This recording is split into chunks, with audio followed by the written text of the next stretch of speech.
kulan ay isugu yimaadeen beelaha ku dhaqan magaalada Muqdisho isla markaana ay uga hadlayeen qaabka ay uga dhex muuqan karaan siyaasadda dalka ayaa maanta waxay ka dhacday magaalada Muqdisho. haddaba kulankaasi waxaa goobjoog ka ahaa wariyahayaga Haashim Malaaq warbixintan nooga soo diray magaalada Muqdisho. kulan ay isugu yimaadeen odayaasha dhaqanka beelaha Hawiye ayaa ka qabsoomay magaalada tan Muqdisho waxaana kulankaas looga hadlayay xaaladda uu haatan dalka marayo gaar ahaan dhinacyada siyaasadda dhaqaalaha maqaamka magaalada Muqdisho iyo doorashooyinka la qorsheeyay. waxaana kulankan ka soo qayb galay madax dhaqameedyo odayaal waxgarad iyo marti sharaf kale. sidoo kalena kulanka ayaa lagu soo dhaweynayay ugaaska cusub ee yeelatay beesha Xawaadle ugaas Xasan ugaas Khaliif ugaas Rooble. ugu horreyn waxaa kulankan hadallo ka jeediyay qaar ka mid ah odayaashii iyo waxgaradkii kulankan ka soo qayb galay iyadoo dawladda federaalka Soomaaliya ay ka codsadeen ama baaq u jeediyeen in beesha xaqooda laga siiyo. barweynta beesha Hawiye waxay degtaa gaalkacyo ilaa Istanbul. runtii xaquuqdii ay ku lahaayeen gobolada koonfureed way waayeen. matal markaan ka soo qaada gobolka Jubbada Hoose miisaankii iyo xaqii uu ku lahaa beelweynta Hawiye ku lahayd Hawiye waa ka waayay.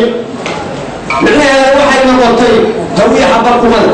waxaan u sheegaynaa caalamka oo dhan waxaan u sheegaynaa sida UN-ka IGAD oo ay inta danaysa mataqaana alxamdulilah rabbil caalamiin siyaasadda Soomaaliya xaaladda Soomaaliya gaar ahaan walaalaheen AMISOM sida Djibouti oo aan u bixinay Hiirwada iyo Uganda adiga Ethiopia ku dayma dadayda aniga oo leeyahay ugu daraganiyo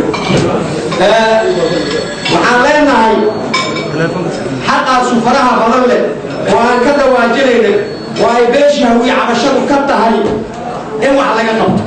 waxaan Soomaali kala tageeyay isu soo celinayna sida haddaba ay u joogto oo ay Soomaali u tahay oo dawlad u tahay oo federaal u tahay.